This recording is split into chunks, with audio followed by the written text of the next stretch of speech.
네, 안녕하세요, 여러분. 초보 컬렉터를 위한 유튜브 채널 두두입니다.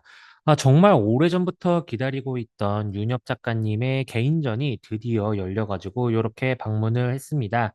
롯데 뮤지엄에서 진행을 하는 그러한 전시인데요.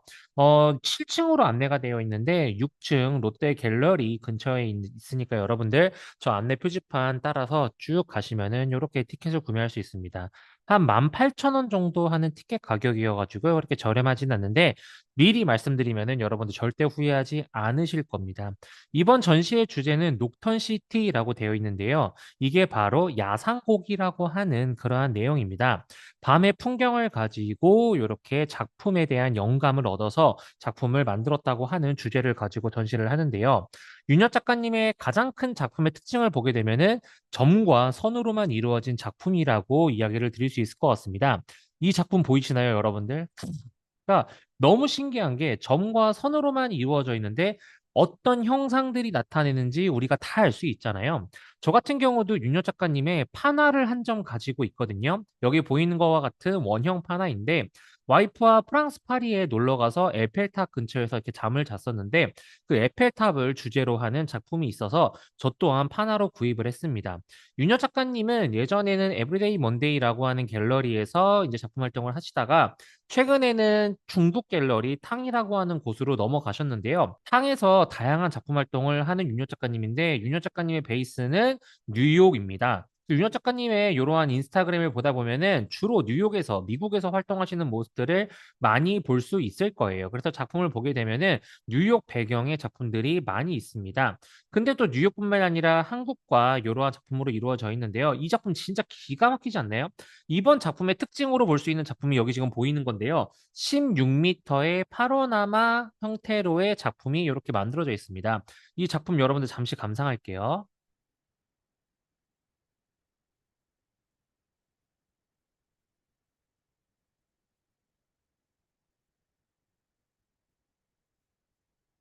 제가 예전에 맨하튼에서 1년 정도 거주했던 적이 있는데 그때 맨하튼 건너편에서 제가 살았었거든요. 제가 정확히 저희 집에서 바라봤을 때의 야경이 저러한 느낌이었습니다. 너무 좋았어요. 그리고 작품, 요거 딱 보이시나요? 이게 어딜까요? 맞습니다. 한강입니다, 여러분들. 한강 도심을 바라보는 이러한 불빛. 와, 정말 이거는 와이프한테 그렇게 얘기했어요. 집을 팔아서라도 이 작품을 구할 수 있다면 구하고 싶다. 그만큼 소장력이 진짜 어마어마하게 생기는 그러한 작품이었습니다.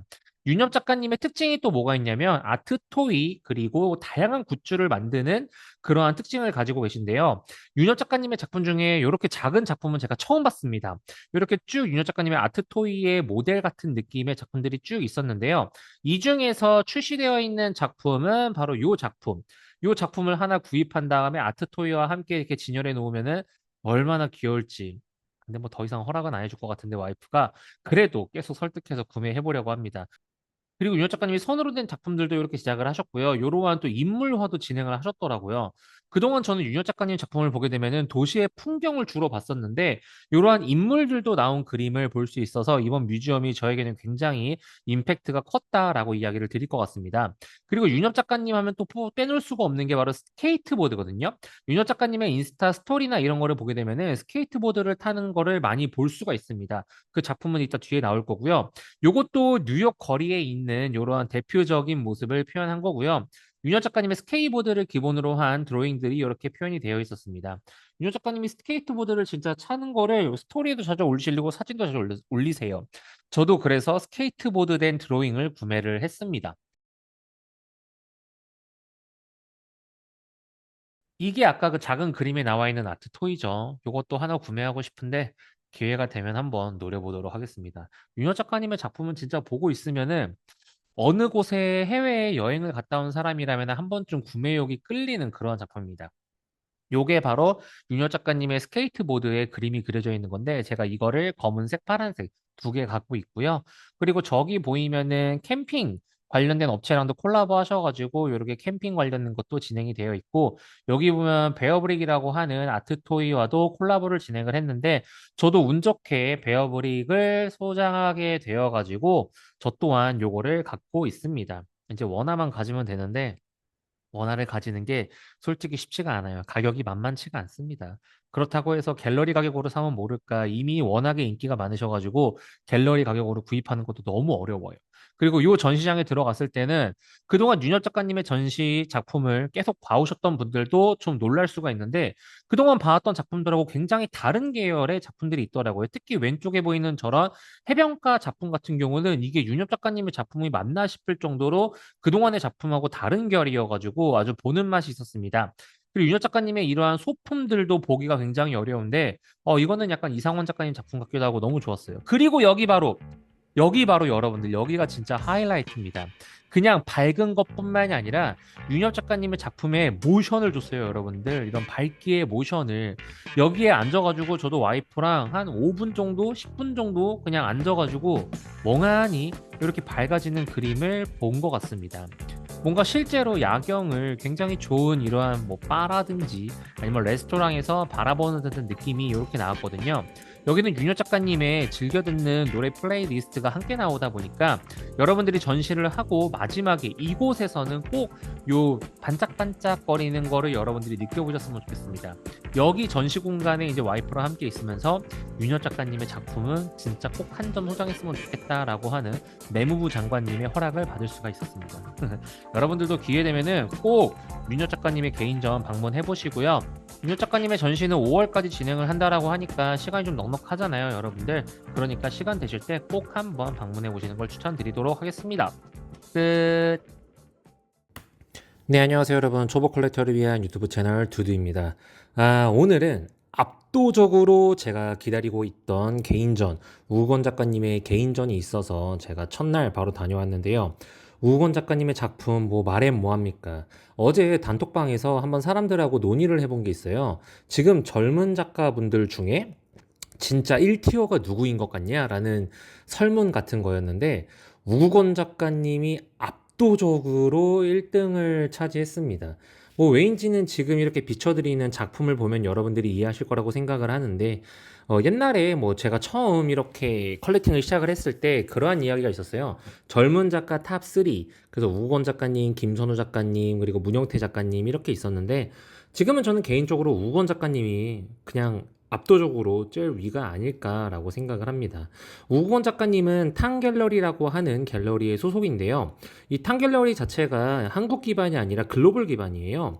그러다 보니까 우건 작가님 작품 같은 경우는 이렇게 한국에서도 볼 수가 있긴 하지만 해외 아트 페어 같은 데를 가야 이렇게 볼 수 있는 그러한 작품이거든요. 그래서 우건 작가님이 정말 오랜만에 한국에서 이렇게 다양한 작품으로 또 많이 개인전을 한 게 엄청 오랜만이라고 하십니다. 그래서 저도 이거를 엄청 오래 기다렸었는데 한번 딜레이가 됐고 이번에 치러지게 됐습니다. 이번 전시의 작품을 보게 되면은 우주를 배경으로 하는 이러한 그림들도 있고 잠깐 앞에 보여드렸던 성경 시리즈 그리고 동화 시리즈 그리고 숲을 배경으로 하는 시리즈 다양하게 작품들이 나와 있습니다. 하나의 작품마다 작가님이 표현하고 싶은 내용들이 있는데 이거를 제가 좀 이렇게 알아다가 여러분들께 알려드리려고 하다가 오늘 영상은 그냥 프리뷰 영상이라고 생각을 하시고 조만간 탕갤러리의 팀장님을 통해서 인터뷰를 하기로 했습니다. 직접 작품 소개를 좀 제가 부탁드렸거든요. 그때 본격적인 작품의 설명들을 여러분들께 드릴 수 있을 것 같습니다. 오늘 지컬이라고 하는 카페에 이제 에디션이라고 하는 분이 글을 써 주셨는데요. 요게 성경 시리즈거든요. 그래서 저는 뭐 이런 성경 구절들이 위에 들어가 있는 거구나라는 정도만 알았는데 이게 보니까 일본에 있는 그림을 모티브로 해서 작가님이 재구성을 한 작품들이더라고요. 그래서 작가님의 작품이 이렇게 일본풍을 나타낼 수 있는 거는 작가님이 서양화를 원래 전공을 하셨대요. 근데 일본으로 유학을 가셔서 디자인을 또 이렇게 공부를 하시면서 이렇게 일본풍의 느낌이 나는 작품을 그리게 됐다고 하십니다. 작가님의 가장 큰 특징이라고 하면은 마띠에르라고 하는 건데요. 마띠에르라고 하는 게 약간 좀 그런 표현, 질감 뭐 이런 거라고 얘기해 드릴 수 있을 것 같아요. 작가님의 시리즈 중에 또 유명한 게 이 벚꽃 시리즈인데 이 분홍색 벚꽃 정말 좋지 않나요? 그리고 저는 개인적으로 또 작가님의 시리즈 중에 일본풍의 작품이긴 하지만 저 파도 느낌 나는 걸 너무 좋아하고요. 이번 메인 그림은 요 고래 모양의 이제 작품도 있었는데 저 안에는 피노키오도 있었고 요 캐릭터가 뒤에 총을 숨기고 있는 것도 조금 귀여웠습니다. 그리고 이 작품이 저는 이번 전시에서 좀 개인적으로 1등이라고 생각을 하는데 타이타닉을 좀 귀엽게 표현을 했더라고요. 그래서 이 캐릭터가 이렇게 배 끝에서 매달려 있는 것도 표현을 했고 뒤에 여기 연주하는 세 명의 캐릭터도 있는 거고 그죠? 너무 귀엽지 않나요? 그러니까 우건 작가님의 작품이 마냥 귀여운 것만 뿐만이 아니라 어떠한 내용들도 담고 있고 또 이런 글로벌 같은 전시도 많이 하시다 보니까 우리나라 1티어 젊은 작가님이 아니신가 항상 생각을 하는 겁니다. 작품 가격은 또 어마어마하죠. 작품 가격도 갤러리가 뭐 갤러리가 사실 의미 있습니까? 갤러리에서 받기는 워낙 어렵고 옥션에서도 뭐 예전에 50호 같은 게 막 2억도 넘고 막 이랬거든요. 그러니까 작가님의 작품을 너무너무 좋지만 구하기는 생각보다 쉽지가 않다. 그리고 저는 이 영상을 만들고 이제 또 바로 또 보러 또 갈 거예요. 아마 이 작품만 몇 번 더 볼 것 같습니다. 너무 좋아요. 올해 제가 봤던 전시 중에 단연코 압도적으로 1위라고 생각을 합니다. 이 작품 같은 경우는 아담과 이브라고 이제 표현되어 있는 작품인데 위에 나무와 밑에 뿌리가 이제 그러한 표현이고 이렇게 뱀이 총을 맞아 죽고 칼을 맞아 죽고 뭐 도끼로 머리 쓸려 죽고 뭐 이렇게 좀 다양한 시리즈가 존재하더라고요. 그러니까 우구원 작가님의 작품은 약간 같은 비슷한 느낌의 작품들이 여러 작품 있는 게 저는 또한 매력이라고 생각을 하거든요. 이 작품이 어느 게 더 다른가라고 하는 그런 매력도 있는 것 같고 이 그림 같은 경우는 이번 전시에서 유일하게 50호 작가님이 작은 걸 잘 안 그리세요. 그나마 작은 50호 그림이었는데 저 거울 속에 있는 여성들이 각각의 공주님을 표현을 한 겁니다. 뭐 엘사도 있었고 알라딘의 공주도 있었고 밑에 있는 귀여운 친구들도 있었고 이런 작품을 한번 소장할 수 있으면 얼마나 기쁠까라는 생각을 합니다. 뭐 정말 여러분들 뭐 8월 24일까지 전시를 하는데 그 전에 제가 인터뷰 영상은 올릴 거고 여러분들 혹시나 강남 지나가시면은 정말 이 전시만큼은 저는 무조건 한번 들려보실 거를 추천드립니다. 네, 안녕하세요, 여러분. 초보 컬렉터를 위한 유튜브 채널 두두입니다. 이번부터 제가 두두 투어라고 해가지고 전시 소식을 여러분들에게 쭉 전달 드릴 건데요. 그 첫 해로 강준석 작가님의 개인전을 다녀왔습니다. 아트사이드 갤러리에서 강준석 작가님의 개인전이 진행을 하고 있는데요. 아마 제 유튜브 채널을 꾸준히 보신 분들이시라면은 제가 워너비로 삼고 있는 작가님이 두 분이 있었습니다. 처음에 김선우 작가님 그리고 강준석 작가님. 강준석 작가님이 기존에는 LKIF라고 하는 갤러리에서 전시를 하셨었는데 LKIF에서는 작품을 받는 게 너무너무너무너무 어려웠죠. 근데 이번에 아트사이드 갤러리로 옮겨도 그 어려움은 똑같더라고요. 그래도 뭐 새로운 여지가 생겨서 좋지 않을까라고 생각을 하면서 개인전을 다녀왔습니다. 이 작품이 리스트를 받았을 때 남아있다고 해가지고 제가 호다닥 뛰어갔었는데 이 아트사이드 갤러리의 특징이 뭐냐면은 컬렉터를 한 명 한 명 이렇게 모셔서 이렇게 투어를 해주는 형태로 작품을 판매를 진행을 하더라고요. VIP 분들을. 그래서 30분 단위로 이제 한 두 명 정도를 한 팀으로 해가지고 작품을 진행을 하는데 앞에 계신 분이 저 작품을 구매를 해 가셔가지고 저 작품을 구매를 못했습니다. 뭐 어쩔 수 없죠.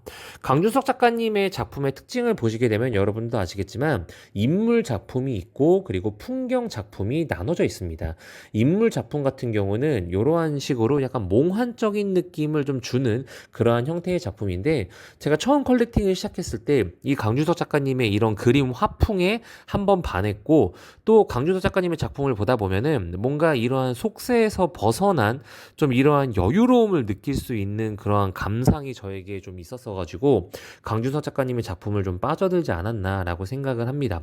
강준석 작가님의 작품을 여러분들이 직접 실물을 보시면은 이게 한 번에 칠로 끝난 게 아니라 레이어를 쌓고 쌓다 보니까 정말 특이한 그러한 질감, 특이한 화풍을 여러분들이 느낄 수 있을 거예요. 특히 인물의 눈을 보시게 되면은 뭔가 정말 몽환적인 느낌을 여러분들도 느낄 수 있지 않을까라고 생각을 합니다. 이번에 강준석 작가님의 작품이 가격이 조금 올랐다라고 제가 생각을 했었는데, 제가 이번에 아트 타이페이 가가지고 대표님이랑 좀 이야기를 몇 번 나눴거든요. 대표님이 말씀을 하시기로는 LKIF에서 이미 올린 상태로 작품이 넘어왔기 때문에 아트사이드라고 해가지고 작품을 더 올려봤거나 그런 건 아니다라고 이야기를 하셨습니다. 그리고 강준 작가님의 이 작품을 보게 되면은 인물과 그리고 강아지 그리고 이러한 숲을 같이 표현한 작품인데 되게 좋았던 작품인 것 같고요. 이번 개인전의 특징으로 여러분들께 이야기를 드릴 수 있는 거는 대작인 것 같습니다. 강준석 작가님이라고 하면은 기존에는 소품 위주의 작품을 많이 그리셨었거든요. 막 1호, 뭐 0호, 막 5호 이랬는데 이번에는 뭐 150호, 뭐 200호 이런 것처럼 굉장히 큰 작품으로 선보인 게 좀 특징이지 않을까라고 생각을 합니다. 그리고 특히 이번에 아트사이드로 넘어가면서 갤러리 대표님하고 이야기를 좀 나뉜 부분이 강준석 작가님이 국내에는 그래도 팬층이 좀 다양하게 존재를 하는데 아직 해외에 많이 알려지지 않았기 때문에 해외를 중점으로 이제 좀 알리고 싶다라고 대표님이 이야기를 하시더라고요. 저도 강준석 작가님을 응원하는 입장으로서 해외로 강준석 작가님이 나가는 거를 또 이렇게 응원을 해봅니다. 그래서 아까 말씀드린 것처럼 제가 이번에 아트 타이페이에 가서도 강준석 작가님의 작품을 보고 왔는데, 솔직히 저는 뭐 아쉬움이 있었다면은 개인전보다 이 아트 타이페이 이게 지금 아트 타이페이 전시인데 아트 타이페이 때의 그림이 훨씬 더 좀 좋았다고 생각을 해요. 그래서 국내에 있는 분들에게는 이러한 작품들이 선보이지 못했다라는 게 좀 아쉬운 점이 있었는데 그래도 저는 다행히 가서 보고 와, 이 작품 정말 기가 막히지 않습니까? 강윤석 작가님의 에이스 요소가 다 들어간 것 같아요. 제가 너무너무 사랑하는 너무너무 애정하는 너무너무 응원하는 강윤석 작가님이니까 해외에서도 잘 되셨으면 좋겠고 끝까지 응원하겠습니다. 뿅. 네, 안녕하세요, 여러분. 초보 컬렉터를 위한 유튜브 채널 두두입니다. 이번에 제가 호암미술관에서 진행을 하고 있는 니콜라스 파티의 전시를 다녀왔습니다. 그리고 제가 지금 좀 감기에 걸려가지고 목소리가 안 좋을 수 있는데 이해 부탁드리고요. 이 니콜라스 파티가 전시가 되고 있는 호암미술관 같은 경우는요, 서울에서 가기가 생각보다 어려운 용인의 위치에 있습니다. 뭐 용인 에버랜드를 가보신 분들은 아마 아실 것 같긴 한데 그 바로 옆에 위치에 있고요. 니콜라스 파티에 이러한 대형 개인전이 있던 거는 아마 최초가 아닐까라고 생각을 합니다. 니콜라스 파티 같은 경우는 우리나라 옥션에도 가끔 등장을 하긴 하지만 해외 옥션에서 그 기록이 어마어마한 작가님이고 이번에는 리움 미술관이랑 함께 콜라보를 진행을 하면서 이렇게 전시가 진행이 됐습니다. 니콜라스 파티는 스위스 작가고요. 나이도 1980년도 생으로 생각보다 젊은 작가입니다. 저도 옥션에서 나왔을 때 그동안 제가 봤던 작품은 주로 이런 주전자, 그리고 과일 모양 같은 이런 조형물, 뭐 이러한 것들이었는데, 이번에 전시장을 이렇게 방문해서 보니까 여기 영상에 나와 있는 것처럼 풍경화도 많고요. 초상화도 많더라고요. 특히 이 풍경 그림이 저에게는 좀 큰 임팩트로 약간 다가왔는데 옛날에 유럽 여행을 갔을 때 약간 모네 작가님의 작품을 본 듯한 그러한 좀 충격적인 느낌을 이번에 느낄 수가 있었습니다. 파스텔 톤의 작품이다 보니까 보는 거에 있어서 약간 따뜻한 기운, 은은한 기운을 느낄 수 있었고요. 이번 전시에 좀 특별한 점이라고 이야기를 드리면은 이번에 니콜라스 파티가 작업을 어떤 식으로 진행을 했냐면 리움 미술관에 와가지고 전시가 되어 있는 작품들을 본 다음에 영감을 얻어서 그때 가서 작업을 진행을 했다라고 합니다. 그래서 전시장 가서 여러분들의 작품을 보게 되면은 그동안 봤던 니콜라스 파티의 작품과 한국적인 정서가 담겨 있는 그러한 작품들이 혼용되어 있거든요. 그래서 그러한 작품들이 어떤 건지 여러분들이 한번 보시는 것도 재밌을 것 같습니다. 김홍도 작가님의 작품에서 영감을 받은 작품도 있고 십장생도에서 받은 작품에 영감을 받은 것도 있거든요. 그리고 이 작품 같은 경우는 니콜라스 파티의 작품 중에 보기 힘든 작품 중에 하나라고 생각이 드는데 이러한 곤충들이 작품 안에 이렇게 포진되어 있는 작품인데 니콜라스 파티의 작품을 제가 뭐 아까 말씀드린 것처럼 옥션으로 좀 보기는 했지만 그래도 간간히 이런 인스타그램에 떠서 좀 봤었는데 이러한 시리즈는 그동안 처음 봤던 작품이라 굉장히 재밌게 봤습니다. 아무래도 이런 호암미술관 니콜라스 파티 전시 때문인지는 몰라도 이번에 서울 옥션에 니콜라스 파티의 작품이 출품이 되어 있거든요. 굉장히 작은 요건 드로잉 작품 같은 느낌인데 시작가가 어마어마하게 높게 잡혀 있다라는 거. 그리고 이번 전시에 또 재미난 게 뭐냐면 니콜라스 파티가 방금 보신 것처럼 벽화를 직접 이렇게 그렸거든요, 전시장에. 근데 이 벽화는 또 전시가 끝나면은 바로 철거해 간다라고 하더라고요. 내심 솔직히 좀 너무 아깝지 않나라는 생각이 들었습니다. 그리고 요 작품이 이제 뉴스에도 나온 작품인데요. 뭐냐면 여기 가이드라인을 쳤음에도 불구하고 이 전시를 보러 온 사람 중에 약간 주의 집중을 못해서 이 작품을 툭 건드려서 저 작품이 떨어졌다고 하더라고요. 뭐 웃을 일은 아니긴 한데 저 작품이 떨어져가지고 경첩 부분에 손상이 갔다라고 하더라고요. 그래서 그거를 어떤 식으로 진행을 할지 이런 미술관 측과 작가 측이 한번 논의해봐서 얘기를 한다라고 하는데 뭐 잘 풀렸으면 좋겠습니다. 그러니까 이런 작품들이에요. 벽화도 그리고 작품도 이렇게 걸려 있는데 뒤에 벽화가 이제 전시가 끝나면은 이제 허물게 된다라고 하는 소식이었습니다. 니콜라스 파티 작가님의 이런 초상화를 보게 되면은 특히 이번 시리즈 중에 붉은색을 표현한 이러한 초상화들이 좀 많이 있더라고요. 제가 뭐 개인적으로 붉은색을 좋아해서 그런지 몰라도 이런 것들이 굉장히 좀 재밌게 다가왔고 이 작품이 또 저는 굉장히 의미 있고 좀 재밌게 다가왔는데 이런 연꽃 모양과 이런 작가님의 초상화가 함께 어우러진 이러한 느낌이 굉장히 신선하고 좋았지 않았나라고 생각을 합니다. 일단 이번 니콜라스 파티 전시 같은 경우는 전시 기간이 좀 넉넉하게 잡혀 있기는 하거든요. 그러다 보니까 많은 분들 너무 조급하게 가지 마시고, 이 작품도 그러네요. 이 작품도 이제 한국의 정서를 녹여낸 그런 초상화 시리즈 중에 하나인데, 굉장히 느낌이 좋지 않나요? 확실히 뭔가 니콜라스 파티가 주는 약간 그러한 따뜻한 느낌과 뭔가 평평한 느낌이 저는 굉장히 좋았던 것 같습니다. 어쨌건 다시 이 전시가 그래도 좀 길게 있다 보니까 너무 조급하게 갈 필요는 없고요. 여러분들이 혹시나 용인이나 에버랜드 놀러 갈 일이 있으면은 그때 들려서 한번 보시는 걸 추천드립니다. 주차장도 굉장히 넓게 있어가지고 여러분들이 주차 걱정도 할 필요도 없고 굉장히 뭐 가족 단위로 즐길 수 있는 그러한 전시가 아니었나 생각이 들고요. 그리고 이 작품 같은 경우는 이러한 공룡 시리즈가 있었는데 니콜라스 파티가 아무래도 이러한 다양한 경험들을 한 작가라고 해요. 아티스트들과 모여있는 약간 무슨 그룹 같은 거를 만들어서 또 이런 디자인 외에 뭐 다양한 미술 작품 활동을 했다라고 하거든요. 거기서 나온 다양한 작품을 표출하는 방법들이 이러한 전시에 또 표출이 된 게 아닌가라고 생각을 합니다. 그리고 작품들도 보게 되면은 뭐 획일적이지가 않고 풍경, 뭐 이것처럼 해마, 뭐 정물, 초상화, 뭐 다양한 형태로의 이러한 작품들이 있거든요. 그래서 여러분들 한번 방문해 보시면 너무 좋을 것 같고, 그리고 호암미술관 옆에 지금 카페 카멜과 또 콜라보를 진행을 하고 있는 샵이 있습니다. 그래서 여러분들이 한번 거기 방문해 보셔가지고 커피를 마시면서 전시를 보는 것도 제가 추천드리고 싶고, 그리고 여기 전시 외에도 또 걷기도 굉장히 좋거든요. 그래서 여러분들이 니콜라스 파티 작품을 보시고 또 이렇게 사부작 걸면서 가족들과 함께 시간을 보내고 오시면 좋을 것 같습니다. 이번 서울 옥션 메이저의 니콜라스 파티 낙찰이 얼마로 될지 좀 궁금하기도 하고 그러한 내용이 나오면은 제가 또 여러분들에게 커뮤니티로 한번 제공을 해드리도록 하겠습니다. 네, 앞으로 제가 좀 찍어둔 영상이 많은데 못 올리고 있어요. 유영국 작가님의 전시도 갔다 왔고 내일은 하정우 작가님의 전시도 좀 다녀올 것 같은데 여러분들에게 순차적으로 하나하나 올려드리도록 하겠습니다. 그럼 오늘은 여기까지 끝. 네, 안녕하세요, 여러분. 초보 컬렉터를 위한 유튜브 채널 두두입니다. 지금 제가 아트 타이페이를 참여하고자 대만에 와 있는 거를 아마 아실 분들은 아실 것 같은데요.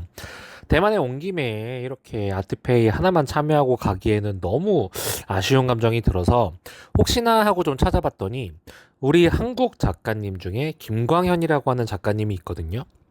김광현 작가님이 개인전을 대만에서 진행한다고 해가지고 한번 이렇게 방문을 했습니다. 굉장히 깔끔한 갤러리죠. 도펜이라고 하는 갤러리인데 이번에 아트 타이페이에도 참여를 하고 이렇게 대만에서도 꽤나 인지도가 있는 갤러리인 것 같더라고요. 그래서 택시를 타고 갤러리에 이렇게 방문을 했는데 김광현 작가님을 아마 국내에서는 모르시는 분들이 꽤나 있을 수가 있어요. 왜냐면은 김강현 작가님이 국내에서 활동을 잘 안 하십니다. 기본적으로 해외에서 전시를 하시거든요. 뭐 미국에서도 전시를 하시기도 하고 이렇게 대만 그리고 일본 이렇게 세계 각국에서 이제 전시를 하시는데 국내에서는 정말 2020년도 초반 때는 개인전을 진행을 하셨던 것 같은데 그 이후로는 전시를 아예 진행하고 있지 않다라고 하십니다. 그럼에도 불구하고 제가 운영하고 있는 이 오픈방에 김강현 작가님의 팬분들이 꽤나 많이 계세요. 그래서 그분들이 작품을 구매를 할 때 국내에서 구매를 못하니까 해외에서 구매를 하시다 보니까 배송비도 들고 뭐 이러면서 국내에서는 갤러리가보다는 좀 높은 가격대로 형성이 되어 있는 작가님입니다. 이렇게 방문을 했을 때 혹시나 하는 마음에 되지도 않는 짧은 영어로 이제 거기 계시는 직원분께 좀 여쭤봤는데 이미 시작한 지 한 일주일이 좀 넘은 것 같은데 많은 작품들이 판매가 되었다고 하더라고요.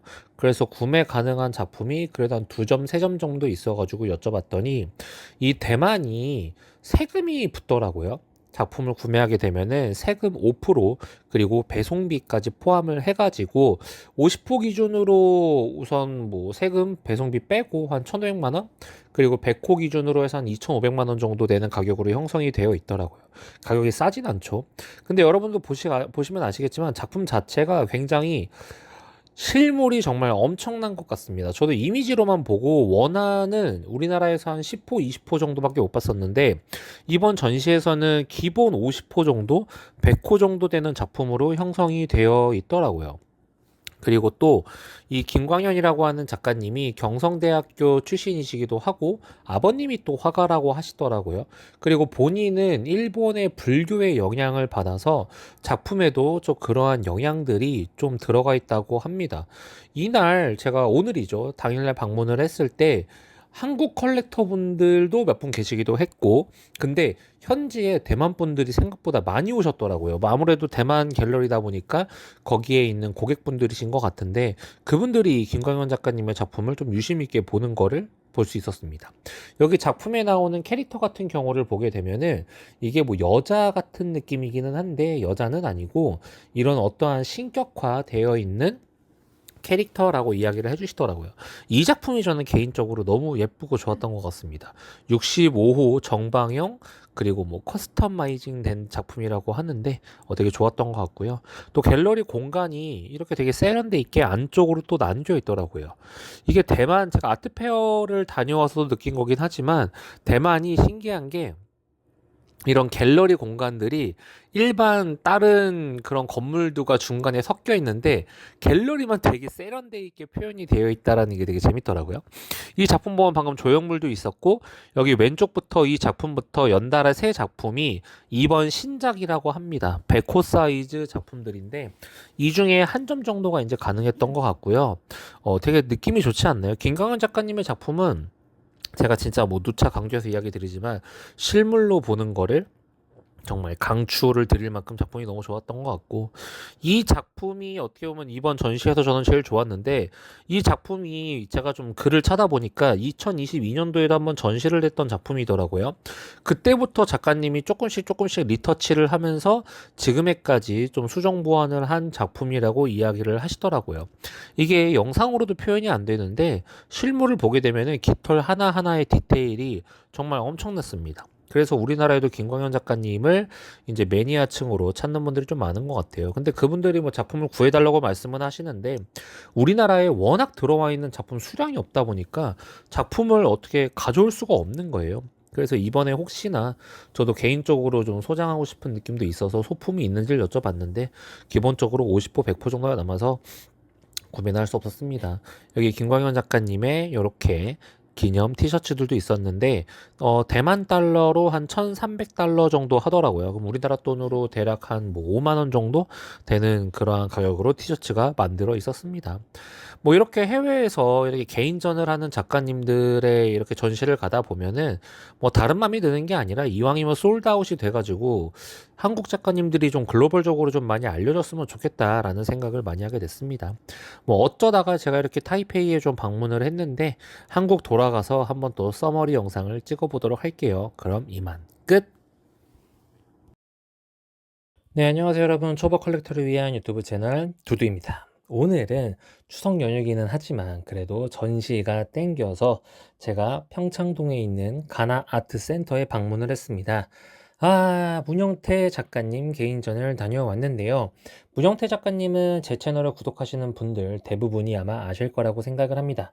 제가 컬렉팅을 처음에 시작을 했을 때 젊은 작가 3대장이라고 해가지고 김선우 작가님, 우국원 작가님, 문영태 작가님의 이러한 소개를 들은 적이 있는데요. 이번에는 문영태 작가님의 작품 60점 정도가 이렇게 나와서 개인전을 진행을 하고 있습니다. 여기 보이는 작품 보게 되면 네잎클로버. 최근에 옥션에서 네잎클로버 작품이 비딩이 가장 많이 나왔던 작품 중에 하나인데요. 이번에 정말 운이 좋아서 저도 리스트를 받았는데, 어, 그 네잎클로버 작품이 영호가 300만 원 정도 하더라고요. 요렇게 한 몇 점이 나왔어요, 네잎클로버가. 그래서 나도 한번 구매해봐야지 라고 이제 문의를 하니 네잎클로버가 제일 먼저 판매가 되었다고 하더라고요. 이번에 10호에서 20호 그리고 200호까지 문영태 작가님의 작품이 굉장히 많이 나왔는데요. 문영태 작가님은 모르겠어요. SNS도 안 하시고 그리고 어떠한 뭐 페어나 이런 데에도 방문을 잘 안 하시고 정말 두문분출하시거든요. 그럼에도 불구하고 이러한 최근에 대구에서 PBG 개인전도 진행을 하시고 이번에 가나아트 센터에서 개인전도 진행을 하셨습니다. 제가 알기로 이렇게 큰 전시를 한 거는 저번 가나아트 센터 개인전 이후로는 처음인 것 같은데요. 저번 개인전 때는 문영태 작가님이 좀 많은 새로운 시도를 하셨습니다. 예를 들어 블랙 관련된 작품을 많이 그리셨었는데 이번에는 블랙, 지금 정면에 보이는 저 큰 도상이 블랙 도상인데 저 블랙 도상이 이번에는 큰 거 두 점이 나와 있더라고요. 솔직히 말씀드리면 저 블랙 도상이 그렇게 인기가 많진 않았습니다. 제가 알기로는 블랙 도상 100호가 프린트 베이커리 홈페이지에서도 꽤나 오랫동안 구매를 할 수 있을 만큼 인기가 좀 없었어서 아마 그거를 내려놓으신 것 같아요. 근데 문용태 작가님 그거 아십니까, 여러분들? 문용태 작가님이 되게 신인 작가님처럼 이렇게 라이징 스타라고 여러분들이 생각하실 수가 있는데요. 문용태 작가님 이 이력을 보게 되면 제가 뒤에서 이따 보여드릴 건데 98년도부터 전시를 시작하셨더라고요. 제가 요즘 영상에서 몇몇 번 이야기해드리는 07년도부터 14년도 어떤 작가님이 인기가 있었고 어떤 작가님이 활동을 했는지에 관련된 글들을 쭉 보게 되면은 2007년도에도 문영태 작가님이 있더라고요. 저도 그걸 보고 깜짝 놀랐습니다. 저도 문영태 작가님이 호황기 시장에 이렇게 드러난 작가님이라고 생각을 했었는데 그게 아니라 정말 예전부터 이렇게 필로그래피를 쌓아놓은 작가님이다 라는 거를 최근에 이제 알게 되었고요. 문영태 작가님의 인기 시리즈를 보게 되면은 뭐 다이아몬드 시리즈 그리고 한글 시리즈 그리고 이런 회전목마 시리즈 뭐 이러한 것들이 있는데 이번 개인전에 그러한 모든 작품이 이렇게 나오게 됐다라고 이야기를 드리고 싶어요. 솔직히 말씀드리면은 문영태 작가님이 최근에 옥션 기록이 그렇게 좋지만은 못했습니다. 뭐 갤러리가에서 조금 위 정도로 낙찰이 되다 보니까 정말 많은 문영태 작가님의 작품을 소장하고 있는 분들이 좀 불안해 하셨던 것 같은데 글쎄요, 이번 전시를 보니까 확실히 작품은 역전이 좋은 건 당연한 거고 또 이번에 전시에서 60점 정도 되는 작품이 나왔는데 그 중에 4점 정도 빼고 다 완판이 되었다고 하더라고요. 그래서 제가 60점이나 나왔는데 여러분들에게 이렇게 몇 점 몇 점 나눠서 보여드리는 것보다 이렇게 노컷으로 해가지고 여러분들에게 작품을 쭉 보여드리는 게 좋을 것 같아서 이번에는 제가 편집을 하지 않고 쭉 찍어서 여러분들에게 보여드리고 있습니다. 이번 가나아트 센터에서 전시가 되고 있는데요. 입장료가 있더라고요. 3,000원 입장료를 내면은 여러분들이 전시를 볼 수 있고요. 이거 1층에 또 이 서울옥션 가나 이 1층에 지금 김구림 작가님의 전시도 진행을 하고 있거든요. 그래서 그것도 여러분들이 방문하셔가지고 보면은 좋을 것 같습니다. 문영태 작가님의 방금 수작 여러분들 봤나요? 저 수작을 보게 되면 화면 돌려서 봐보세요. 회전목마, 다이아몬드, 네이클로버, 숫자 모든 것들이 다 들어가 있던 수작이더라고요. 여러분들 딴 건 몰라도 저 작품은 여러분들 꼭 보셨으면 좋겠고 여기부터는 판화인데 문영태 작가님은 또 판화로도 유명하시잖아요. 판화 작품이 아마 신진 작가님 중에 가장 많은 느낌이 아닐까라고 생각을 하는데 이거를 뭐 좋아하는 컬렉터도 있고 싫어하는 컬렉터도 있는데 그건 문영태 작가님의 선택이니까 여러분들 추석 연휴에 한번 꼭 방문하셔가지고 문영태 작가님의 작품을 감상해 보시기 바라겠습니다. 끝! 네, 안녕하세요, 여러분. 초보 컬렉터를 위한 유튜브 채널 두두입니다. 오늘은 제가 5개의 개인전 소개를 주르륵 드릴 건데요.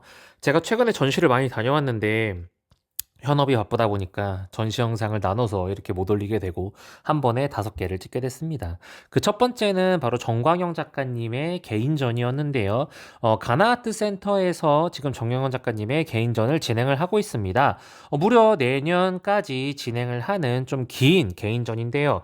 정광영 작가님이 비엔날레에 나갔다 왔다는 걸 여러분들 알고 계신가요? 그 전시에서도 했던 작품들이 전시가 되어 있습니다. 분화구 시리즈가 약간 중심으로 되어 있고요. 무엇보다 원화 작품도 좋지만 조형물, 정말 이런 설치 미술들이 정말 기가 막히게 되어 있었거든요.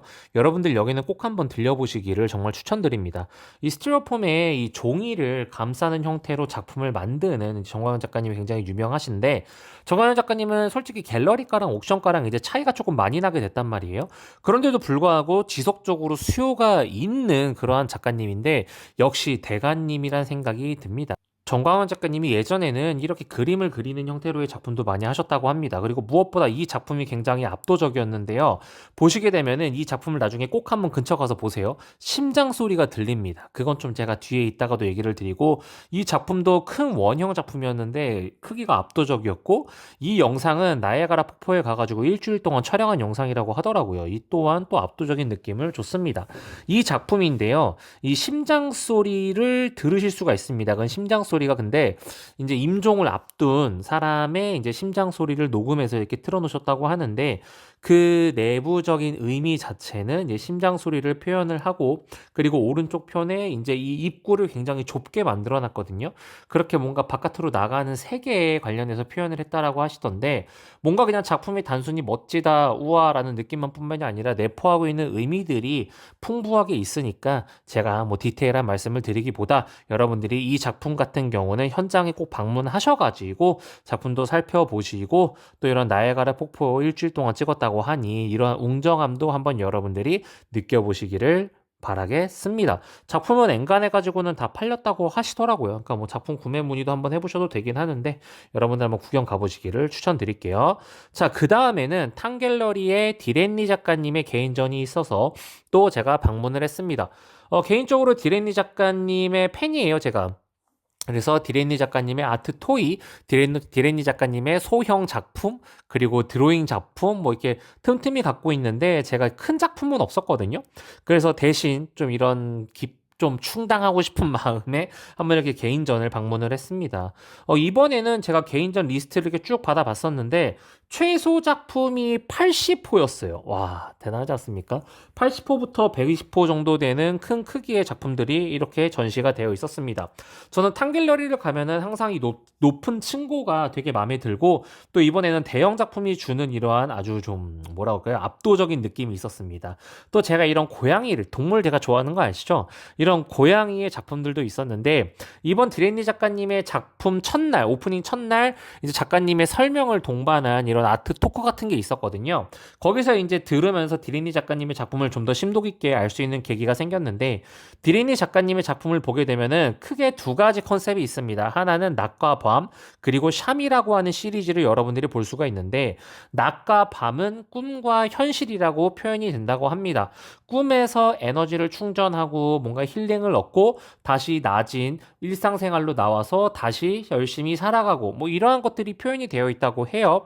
여러분들이 작품을 보실 때 그런 것도 살펴보시면 좋을 것 같고, 그리고 디레니 작가님의 작품을 보다 보면은 언어 같은 게 써 있습니다.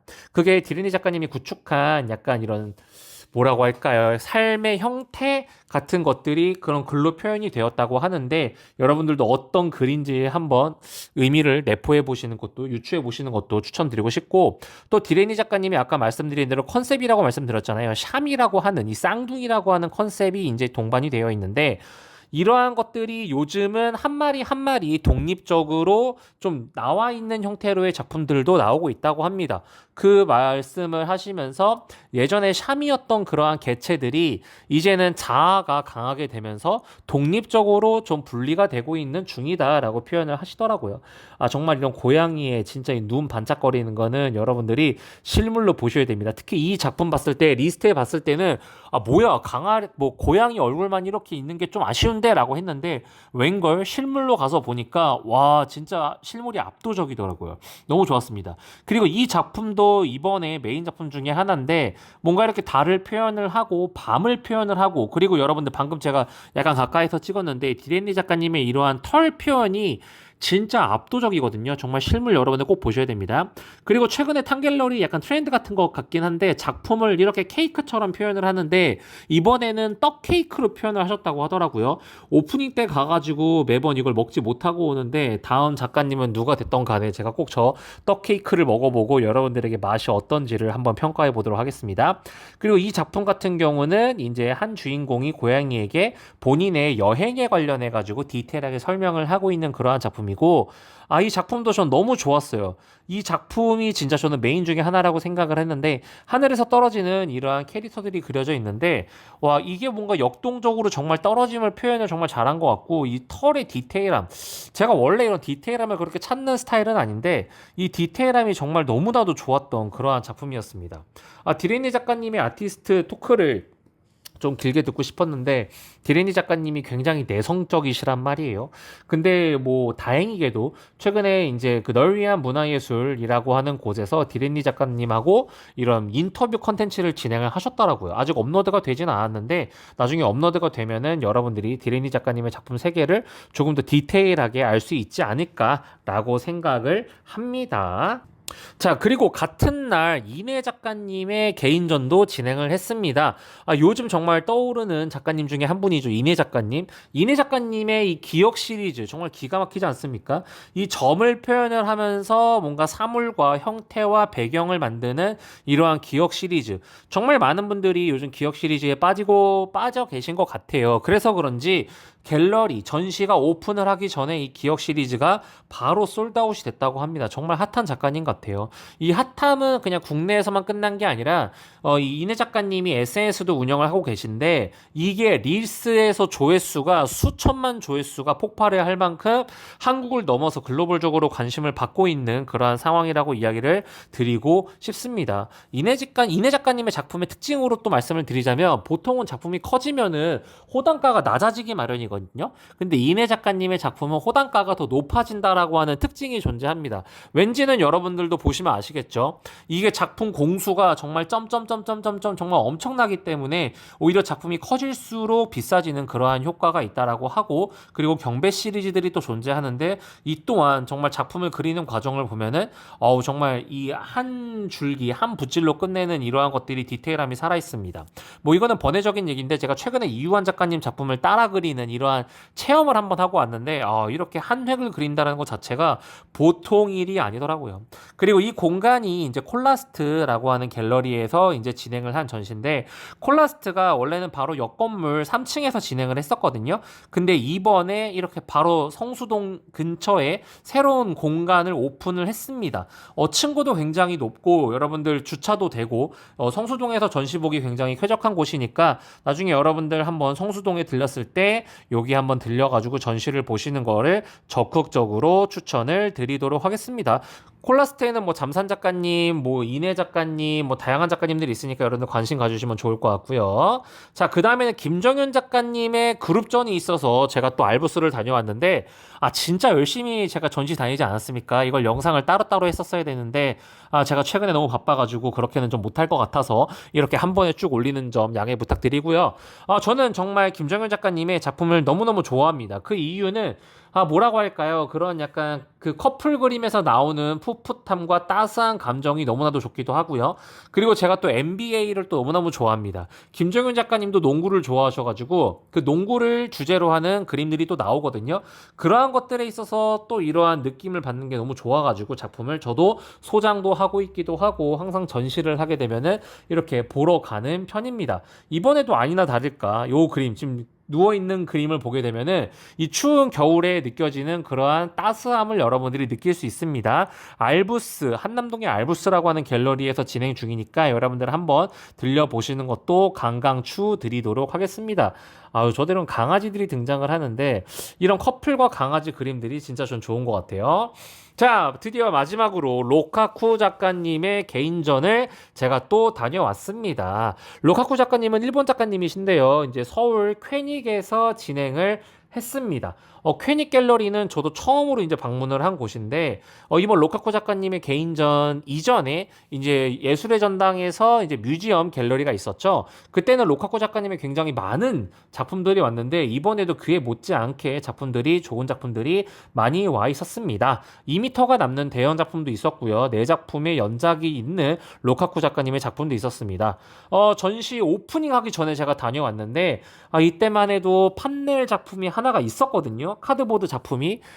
그걸 제가 구매를 할까 말까 했는데, 바로 이 오른쪽에, 이 왼쪽에 보이는 작품인데, 이 캐릭터의 얼굴이 없어가지고, 제가 좀 살짝 고민해 볼게요. 라고 하는 사이에 이 작품이 팔리면서 전체 솔드아웃으로 끝나버렸습니다. 바로 껄무새가 돼버렸죠. 로카쿠 작가님의 원화도 기회가 되면 언젠가 한번 구매를 해보고 싶은데, 제가 귀요미 작가님을 되게 좋아하잖아요. 그 귀요미 작가님의 약간 어떻게 보면 최선방, 제 기준에선 최선방에 있는 작가님이라서 너무너무 좋아합니다. 그 외에도 이러한 인형들도 팔고 있으니까 여러분들 한번 퀘닉 서울 방문해 보셔가지고 전시 보시는 걸 추천드립니다. 끝. 네, 안녕하세요, 여러분. 초보 컬렉터를 위한 유튜브 채널 두두입니다. 제가 평소에는 항상 행사 첫날에 영상을 올렸는데, 올해는 이렇게 행사를 끝나고 여러분들에게 후기 같은 형태로 영상을 올리게 되었네요. 제가 개인적인 사정이 있어서 해외에 잠깐 나갔다 오느라고 첫날에 못 보고, 이제 마지막 토요일 날 프리즈와 키아프를 방문을 해서 이렇게 전시를 살펴봤습니다. 그래서 오늘은 여러분들에게 그래도 제가 프리즈 1회부터 3회까지 다 참여를 하고 키아프도 3년간 이렇게 참여를 했는데 그동안의 전시를 보면서 느꼈던 부분을 한번 이야기를 드려보고 그리고 또 이렇게 영상을 쭉 한번 훑어보면서 키아프가 어땠는지 그리고 어떤 작품들이 나왔는지도 한번 여러분들하고 이야기를 해보도록 하겠습니다. 먼저, 이 키아프와 프리즈 이번에 3회차가 끝나고 나서 나온 기사들을 좀 보게 되면은, 되게 칭찬 일색이더라고요. 뭐냐면, 매출이 많이 올랐다. 그리고 많은 사람들이 방문을 했다. 또, 그리고 해외 아트페어보다 더 성과가 좋았다. 이제 이런 식으로 글들이 많이 올라오더라고요.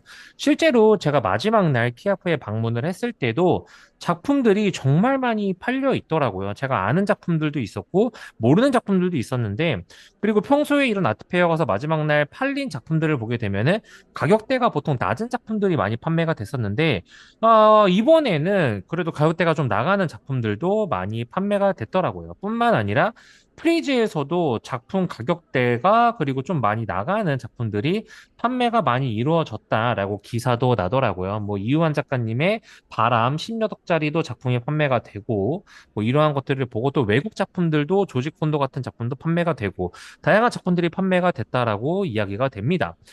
근데 저는 개인적으로 어떤 생각이 들었냐면은, 제가 프리즈를 처음 방문했을 때를 생각해 보면, 그때는 진짜 너무 놀랐었어요. 물론 그림을 지금보다 많이 모를 때기도 하지만, 와, 이런 작품이 우리나라에 온다고? 와, 이런 정도의 크기의 큰 작품들이 우리나라에 온다고? 와, 이 정도 급의 작품이 우리나라에 온다고? 라고 할 정도로 프리즈 1회를 돌이켜 생각해 보면 여러분들께 영상을 조금 보여드릴 텐데, 좀 감탄스러웠습니다. 정말 깜짝 놀랐고요. 그리고 나서 런던 프리즈에 방문을 했을 때도 우리나라의 프리즈와 못지 않은 레벨을 느낄 수 있었단 말이에요. 그리고 프리즈 2회를 이제 돌이켜서 생각을 해보면 그때는 약간 좀 놀랍긴 했지만 1회보다는 조금 더 줄어든 느낌이긴 했어요. 뭐냐면 1회 때는 우리가 뭔가 미술관, 여기 해외여행 가가지고 막 미술관에 방문해야만 볼 수 있는 작품들이 쭉 있었다면 2회 때는 그래도 해외 갤러리, 이런 전시관 같은 데 가서 있을 법한 작품들도 쭉 있었단 말이에요. 그래서 그러한 작품들을 보는 맛이 있었는데, 이번 3회 때는 어떤 느낌이냐면은 그 정도 느낌은 아니었다라고 생각이 듭니다. 물론 좋은 작품들도 많이 왔어요. 쿠사마 백호도 오고, 조지콘도 작품도 오고, 다양한 작품들이 오긴 했는데, 저뿐만이 아니라 지나가면서 이제 있는 컬렉터분들하고 얘기를 좀 많이 해보니 그분들이 그런 얘기를 하는 거예요. 팔릴 만한 작품을 들고 나온 것 같다라는 이야기를 많이 하시더라고요. 물론 그 팔릴 만한 작품이라고 하는 그 표현이 되게 없어 보이는 표현처럼 들릴 수 있지만 실제로는 그럼에도 불구하고 퀄리티가 매우 높았다라고 하는 거는 여러분도 알고 저도 아는 그러한 내용인 것 같습니다. 실제로 제가 얼마 전에 아트 포럼을 다녀왔잖아요. 거기에서도 그러한 이야기를 했었습니다.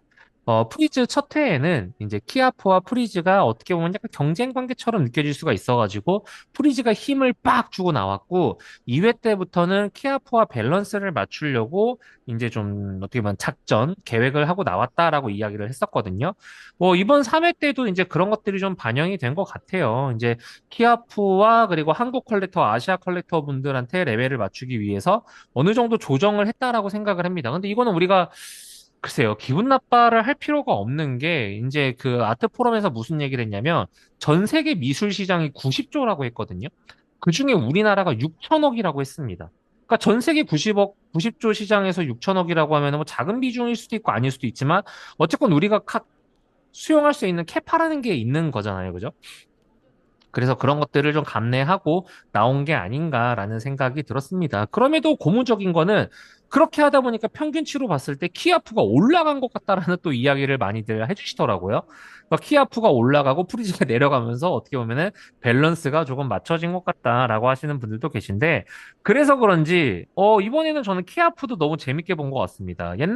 작년만 해도 이제 컬렉터분들이 어떤 얘기를 했냐면 프리즈를 보다가 키아프로 내려오면은 좀 실망스러운 느낌이 있었다라고 이야기를 해주신 분들이 좀 간혹 계셨어요. 근데 이번에는 그래도 프리즈랑 키아프랑 둘 다 볼만했다라고 하는 이야기를 하시는 분들이 굉장히 많거든요.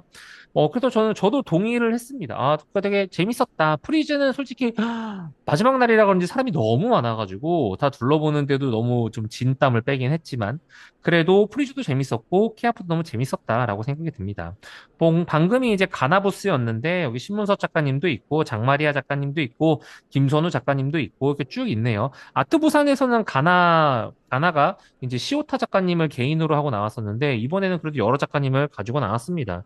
이 키아프를 보게 되면은 개인 부스를 차리고 나온 작가님들도 꽤 계셨어요. 이제 PBG를 보게 되면은 이한원 작가님의 작품을 이렇게 개인으로 해가지고 나오기도 했는데 이번 키아프 작품을 보게 되면은 원래 이런데 보통 아트페어 가면은 그런 거 있잖아요. 이유한 작가님, 박서보 작가님, 윤영그 작가님, 뭐 이렇게 기존의 블루칩 작가님들만 딱딱딱딱 이런 식으로 되어 있는 갤러리들이 정말 많았는데, 이번에는 그래도 그런 갤러리들보다는 정말 기획에 힘을 준 갤러리들이 많이 있다라는 생각이 들었습니다. 여기 윤병랑 작가님, 이 사과 있는 작품도 그냥 한두 개가 있는 게 아니라 엄청나게 많이 큰 것들이 있는 갤러리들이 또 있더라고요.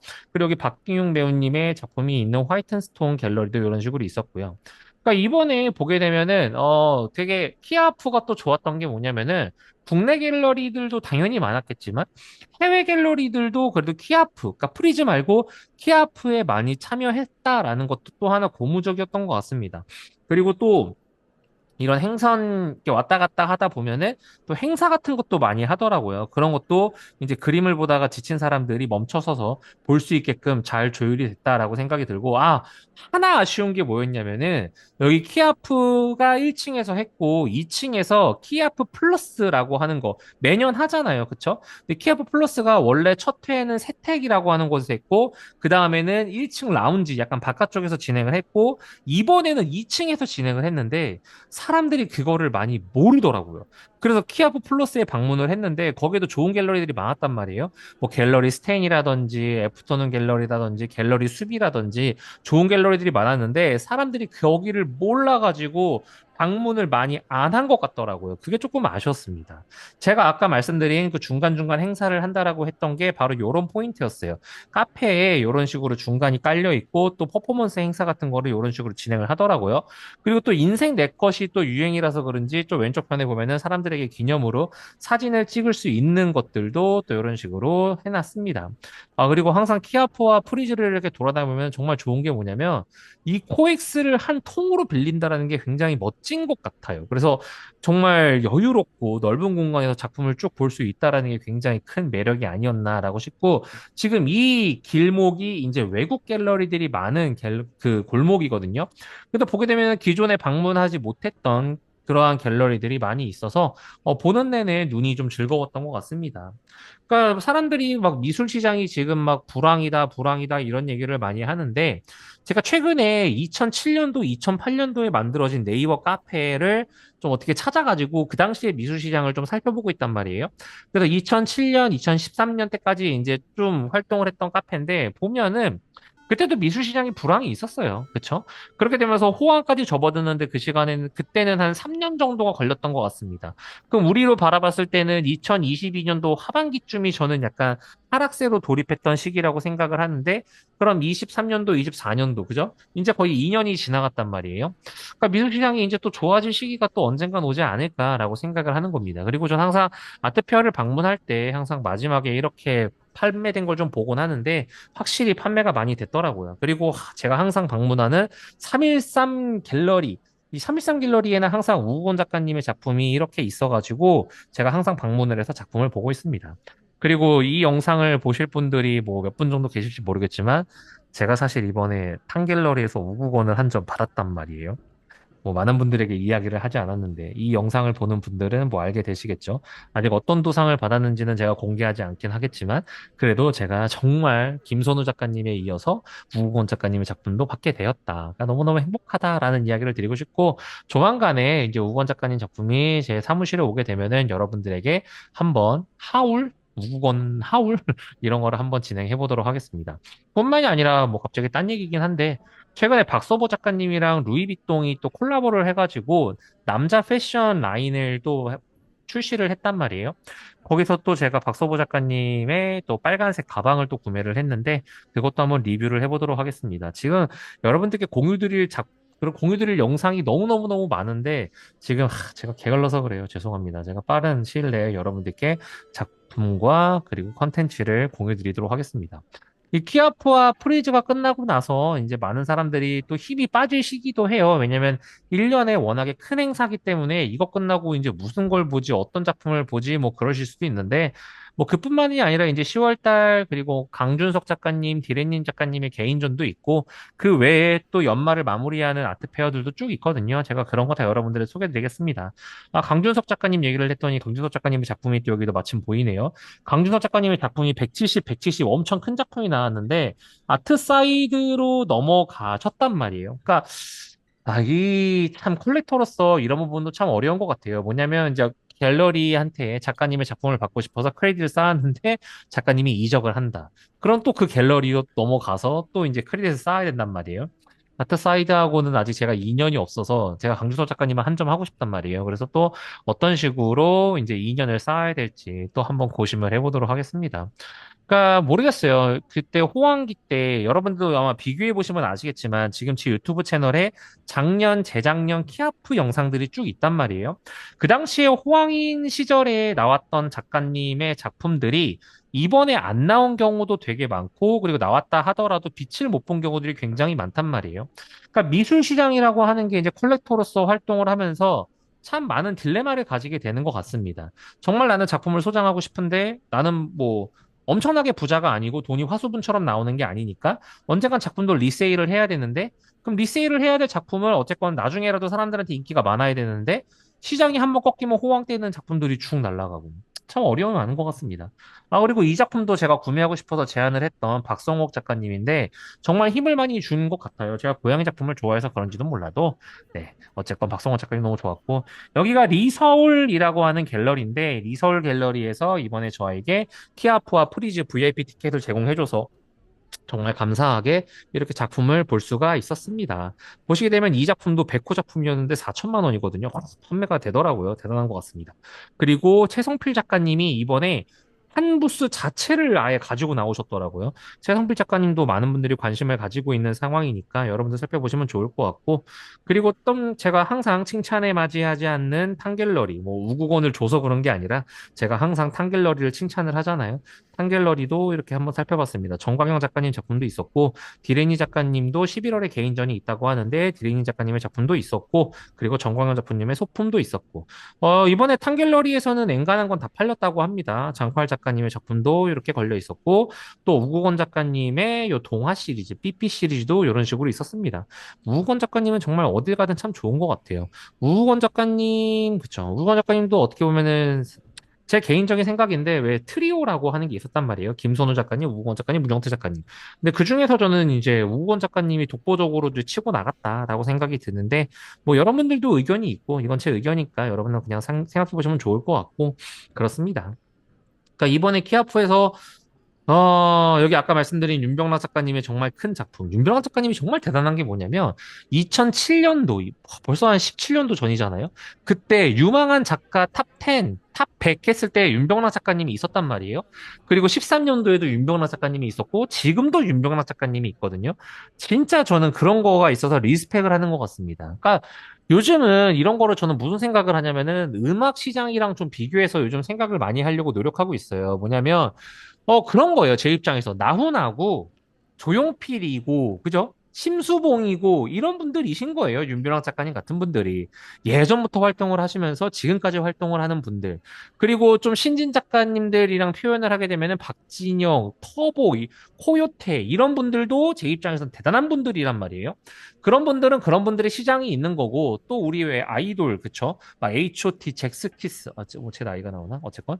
H.O.T, 잭스키스 뭐 이런 분들도 있잖아요. 그리고 빅뱅, 뭐 엑소 이런 분들도 있단 말이에요. 그 시대를 풍미하는 가수들도 있단 말이에요. 물론 그때만큼의 임팩트는 없겠으나 지금도 어쨌건 활동을 하시는 가수님들이 있잖아요. 그러니까 미술 시장도 그런 식으로 갈 거라고 생각을 해요, 저는. 그래서 내가 만약에 오랫동안 활동한 작가님을 찾고 싶다, 그러면 심수봉, 패티김 이런 작가님들 찾는 거고, 그죠? 그런 작가님들이 누굴까 이제 고심하면서 보는 것도 컬렉터로서의 묘미가 아닐까라고 생각을 하는 거죠. 그리고 중소 기업의 아이돌이라고 해가지고 옛날에 막 세븐틴 이런 분들 있잖아요. 지금이야 하이브지만 옛날에는 그러지 않았단 말이에요. 그런 분들을 또 발굴해 나가는 게 또 컬렉터로서의 묘미가 아닐까라고 생각을 하는 거죠. 그런 작가 중에 한 명이 저는 개인적으로 문하씨 작가님이 아닐까라고 생각을 하는 거예요. 문하씨 작가님은 가수를 표현하면 어떤 느낌이냐면은 메이저 느낌은 아니고 인디 밴드 느낌 같은 느낌이랄까? 약간 혁오? 뭐 이런 느낌? 그러니까 매니아층이 두터운 작가님이랄까? 근데 매니아층이 두텁다라는 것도 어쨌건 오랜 기간 활동을 할 수 있는 거라고 생각을 한단 말이에요. 그러니까 여러분들이 컬렉팅을 할 때 이제 그러한 것들을 쭉 바라보는 것도 좀 재밌을 것 같아요. 뭐 이런저런 떠들었는데 여러분들 앞으로 또 좋은 영상 만들어 보고 앞으로도 여러분들께 좋은 소식 알려드리도록 하겠습니다. 끝! 네, 안녕하십니까, 여러분. 초보 컬렉터를 위한 유튜브 채널 두두입니다. 오늘은 여러분들에게 이번에 새로 1회로 오픈한 아트페어 아트 OM5에 관련해가지고 여러분들에게 한번 이야기를 드려보려고 합니다. 참고로 말씀드리면 전 이번 아트페어는 좋고 나쁨을 떠나서 무조건 칭찬을 하고 응원을 하려고 합니다. 그 이유에 관련해가지고도 여러분들에게 이제 한번 이야기를 드려보려고 하는데요. 이번 아트페어의 가장 특징적인 부분이 뭐냐라고 이야기를 드리면은 첫 번째는 컬렉터가 아트페어를 만들었다는 겁니다. 그냥 컬렉터가 아니고 한국에 있는 90년생 컬렉터 분이 이번에 아트페어를 만들게 되었는데요. 저도 구체적인 내용은 그 이소영 컬렉터님의 유튜브 채널을 통해서 알게 되었습니다. 이번에 대표로서 이 전체적인 아트페어를 이끌어 가신 분은 노재명이라고 하는 아트 컬렉터 분이신데요. 90년대 생이시고요. 기존에는 본인이 이렇게 아트페어를 즐기다가 본인이 한번 아트페어를 만들어 봐야겠다라고 생각하신 지는 한 2년 전부터 쭉 준비해 왔고 이렇게 아트페어가 만들어졌다고 합니다. 전체적인 인터뷰를 들어보면서 저도 정말 많은 부분에 있어서 좀 감명을 받았다고 이야기를 드려야 될까요? 우선 이번 주체 아트 오에노라고 할 때 오에노의 뜻은 원앤 온리를 나타내는 그러한 이야기라고 합니다. 그러니까 이분이 좀 원했던 건 그런 것 같아요. 그동안 이제 다양한 아트페어들이 존재해 있잖아요. 우리나라에 화랑협회, 바마, 그리고 아트부산, 뭐 키아프 뭐 이러한 것들이 있는데 저만 해도 뭐 올해를 조금 제외하고는 아트페어를 근 한 2년에서 한 3년 동안 지켜보면서 봤던 페어, 봤던 그림들이 좀 많이 나오는 게 살짝 아쉬움이 좀 있었거든요. 근데 그러한 부분에서 이제 컬렉터님도 좀 그러한 갈증이 좀 있었던 것 같습니다. 특히 국내에서. 그래서 그 부분을 이제 좀 풀고자 정말 그 본인도 인정을 하는 것 같아요. 수많은 아트페어 중에 하나의 아트페어를 더 만들게 됐다라고 이야기를 하더라고요. 근데 저는 그 표어가 되게 좋았던 것 같아요. 새롭고 영하고 그러니까 이게 뭔가 되게 별거 아닌 것처럼 느껴지지만 새롭다랑 영하다라는 거를 나눠서 표현했다라고 한 게 전 굉장히 좀 임팩트가 있었습니다. 나이가 있는 원로 작가들도 얼마든지 새로울 수 있다라는 거를 표현을 하는 거를 저는 좀 이게 되게 신선한데 라는 게 느꼈습니다. 그리고 이번 페어의 특징적인 부분이 뭐가 있냐면 해외 갤러리들이 굉장히 많이 나왔단 말이에요. 근데 해외 갤러리들한테 그냥 초청을 보낸 게 아니라 실제로 아까 대표님이 컬렉터라고 말씀을 드렸잖아요. 작년 한 해만 15개가 넘는 페어를 참가했다라고 합니다. 그리고 본인의 성향이 아이임에도 불구하고 다양한 이런 아트 페어가 끝나고 났은 뒤에 애프터 파티에 이렇게 참여를 하면서 많은 갤러리들과 친하게 지내려고 좀 노력을 많이 했다라고 해요. 그러면서 해외 갤러리들이 초청을 하는데 많은 힘을 실었다고 합니다. 그리고 약간 본인이 좀 특수한 고집이 있다라고 이야기를 하는데 뭐가 있냐면 메인 갤러리부터 이렇게 노력을 하지 않았다라는 거예요. 뭔가 메인 갤러리가 하나가 떡하니 들어온 다음에 우리 이런 갤러리 오니까 너네 올래라고 하는 식의 방식이 싫었다고 하더라고요. 그 부분도 되게 재밌었습니다. 그리고 또 하나 뭐가 있냐면 일반적으로 그걸 인정하는 게 전 되게 멋있더라고요. 뭐냐면 정말 좋은 갤러리들의 메인 도상이 여기에 오겠냐라는 거예요. 첫 페어고 한국이고 그쵸? 뭘 믿고 나한테 메인 그림을 줄겠냐라고 이제 이야기를 하면서 메인 갤러리, 좋은 갤러리더라도 메인 작가님들이 아닌 그동안 많이 비출 수 없었던 작가님들 위주로 이렇게 보여지는 형태로의 갤러리를 진행을 하는 게 좀 괜찮을 것 같다라고 이야기를 하시더라고요. 그래서 그런지 한번 여러분들이 방문해 보시면 알겠지만 기존에 보지 못했던 작가님들이 많이 나오는데 그 나오는 작가님들 하나하나의 퀄리티가 아무래도 좋은 갤러리들의 신진 작가님들이다 보니까 괜찮다. 오히려 괜찮다 이상의 좋다라는 느낌을 여러분들도 받으실 수 있을 거라고 생각을 합니다. 물론 좀 그런 건 있는 것 같아요. 첫 페어이다 보니까 100% 온전할 수는 없겠죠. 그러다 보니까 갤러리에 이렇게 참여가 된 것도 물론 필터를 많이 하시긴 했지만 그렇게 많은 갤러리들이 참여한 것 같진 않아요. 근데 이게 단점이자 장점이 될 수가 있는 게 집중을 할 수 있는 부분들은 확실히 좋았던 것 같습니다. 그리고 굉장히 쾌적했어요. 이날 VIP 행사임에도 불구하고 많은 분들이 오셨는데 이 부스와 부스 사이 그리고 그 사람들이 오가는 그 길가가 굉장히 넓어가지고 그 어느 때보다 쾌적하게 작품을 관람을 할 수 있었다라고 하는 굉장히 장점이 있었습니다. 그리고 그뿐만이 아니라 이번 아트페어에 사람들이 많이 생각하는 가장 좋은 점은 다양한 프로그램이 존재한다라는 건데요. 뭐 도스트에 관련된 그런 것도 있고 또 유명한 분들을 모아서 이렇게 토크 프로그램도 존재하고 그리고 애프터 파티도 진행을 하고 이외에 정말 그동안 신경을 많이 못 썼던 부분들까지 다른 페어에서 신경을 못 썼던 많은 부분까지 이번 전시에 신경을 쓰려고 노력을 하셨다라고 이제 이야기를 합니다. 와, 칭찬을 제가 벌써 5분이나 했어요. 그죠? 뭐 물론 제가 안 좋은 부분도 당연히 있었겠죠. 하지만 그런 부분이 아니라 이렇게 좋은 부분을 강조하는 이유가 뭐냐면 저는 이러한 신선한 아트 페어가 지속적으로 왔으면 좋겠고 이게 얼마나 어려운 일인지를 그래도 간접적으로 경험을 해봤기 때문에 이거를 준비한 주최자분들 뭐 대표님 이하 정말 많은 업무를 하신 분들을 약간 좀 응원하고 싶은 마음이 듭니다. 이게 1회가 이렇게 좋은 입소문이 나고 좋게 성공을 해야 2회가 나오고 3회가 나오고 4회가 나오고 그리고 그렇게 발전하는 한국의 아트페어가 이렇게 일반적으로 좀 획일적인 아트페어가 아니라 이렇게 재밌는 도전을 할 수 있는 아트페어가 지속적으로 나올 수 있다라고 생각을 하기 때문에 저는 말씀드린 것처럼 이번 아트페어는 정말 무조건 잘 됐으면 하는 그러한 마음입니다. 이번에 세택에서 하고 있지만 다음에는 코엑스 C홀 D홀로 하고 그 다음에는 코엑스 A홀 B홀까지 가는 그때까지 저는 이 아트페어는 꾸준히 응원을 할 수 있을 것 같아요. 그리고 이번 아트페어에도 재미있었던 부분은 뭐냐면 빌라잔이라고 하는 갤러리가 왔다라는 겁니다. 이 빌라잔은 저도 많이 컨택을 했던 그러한 갤러리인데요. 보게 되면은 우리나라에서 양현준 작가님이 있었고 그리고 에드가라고 하는 메인 작가가 이렇게 포함되어 있는 갤러리인데 이렇게 해외 갤러리가 한국으로 참여할 때 좋은 점은 뭐냐면 만약에 저 갤러리에서 작품을 사고 싶다라고 하시는 분이 계시면 이런 배송료를 겸겸겸해서 할 수 있다라는 거예요. 여러분들 배송료를 별로 얼마 안 하네라고 생각할 수가 있지만 제가 최근에 40호 그림을 일본으로 보낼 일이 있었거든요.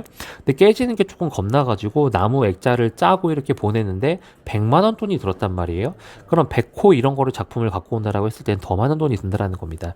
그리고 지금 저를 기준으로 왼쪽 편에 굉장히 좋은 그림들이 많았어요. 거긴 뭐냐면 바 오프닝 바라고 하는 곳이 있는데 거기 대표님이 엄청난 빅컬이거든요. 그래서 저기 보면은 그라플렉스, 그 다음에 뭐 옥승철, 헤르난바스, 김창렬 이런 것처럼 굉장히 좋은 그림들이 많이 있는데 아무래도 저게 소장품이고 판매라는 게 아니라 소장품이기 때문에 제가 영상 촬영을 하진 않았어요. 그래서 혹시나 이렇게 페어에 가서 좀 헤르난베스 작품이나 이런 김창렬 작품이나 그라플렉스 작품이 보고 싶다라고 하시는 분들은 저기에 들려서 한번 작품을 감상해 보시기를 추천드립니다. 그리고 또 이번 페어에서 또 제 눈을 끌었던 갤러리는 바톤이라고 하는 갤러리인데요.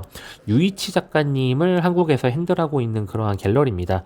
유이치 작가님이 엄청 큰 작품이 저렇게 정면으로 보이는데 일본 작가님이거든요. 약간 우리나라로 따지면 김선욱 작가님 같은 느낌이라고 해야 되나?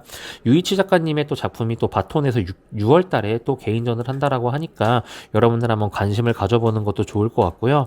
말씀드린 것처럼 이번에는 해외에 많은 갤러리들이 참여를 했단 말이에요. 그러다 보니까 여러분들이 보지 못했던 그림들이 굉장히 많이 있습니다. 그래서 그 부분을 여러분들이 좀 호기심 그리고 좀 재미를 추구하기 위해서 방문을 해보실 예정이라면 저는 꼭 한번 방문해 보시는 걸 추천드리겠습니다. 정말 준비하시느라고 수고 많으셨습니다. 끝.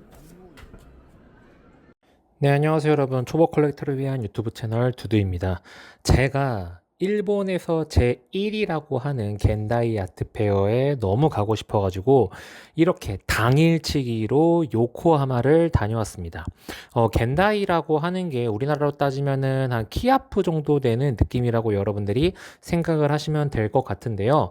오늘 기준이네요. 일요일까지 진행을 하니까 저는 딱 어제 토요일에 당일치기로 다녀왔습니다.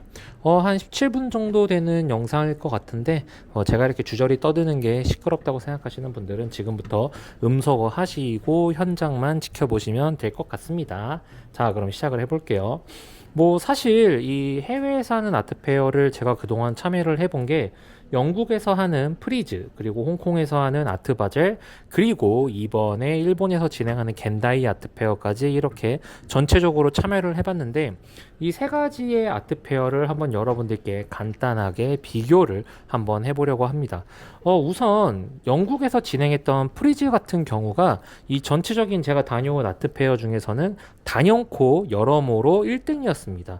먼저 첫 번째로는 규모 면에서 1등이었는데 이 런던 프리즈 같은 경우는 두 개로 나눠서 진행이 됩니다.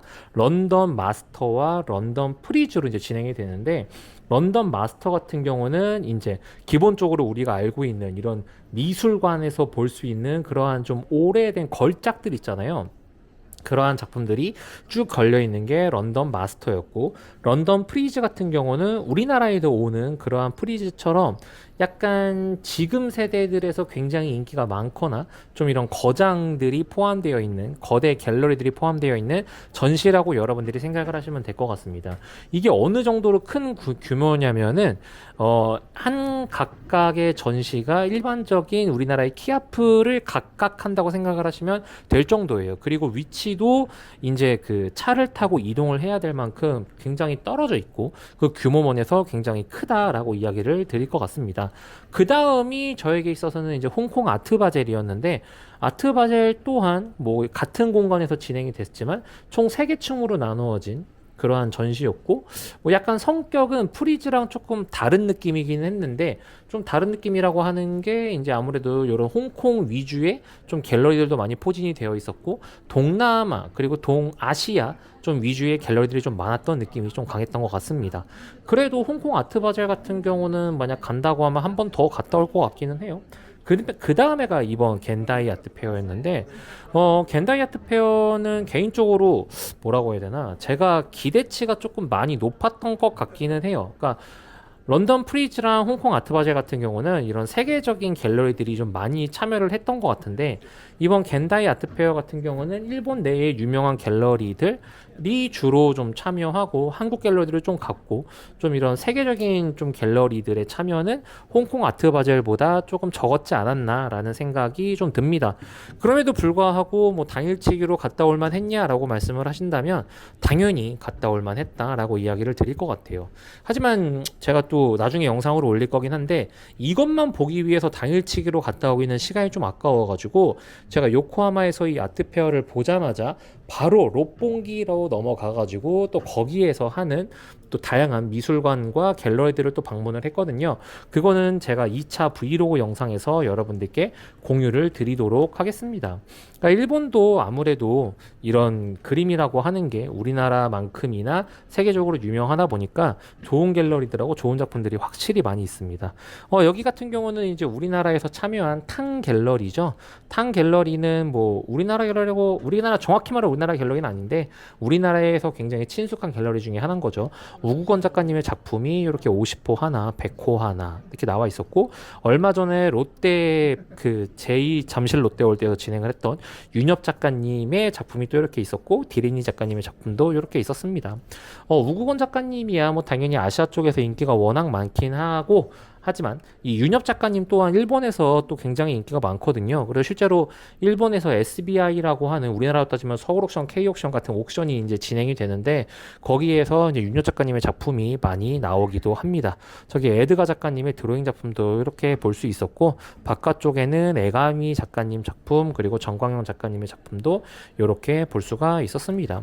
실제로 제가 간 날은 뭐 VIP 날도 아니었고 일반 관객들이 이제 참여할 수 있는 그러한 날이었는데 확실히 일본에 계신 분들이 우리나라만큼이나 미술에 관심이 많다는 게 느껴지는 게 관객에서도 그렇게 좀 적지 않고 실제로 많은 사람들이 이렇게 참여를 했더라라고 이야기를 드리고 싶어요.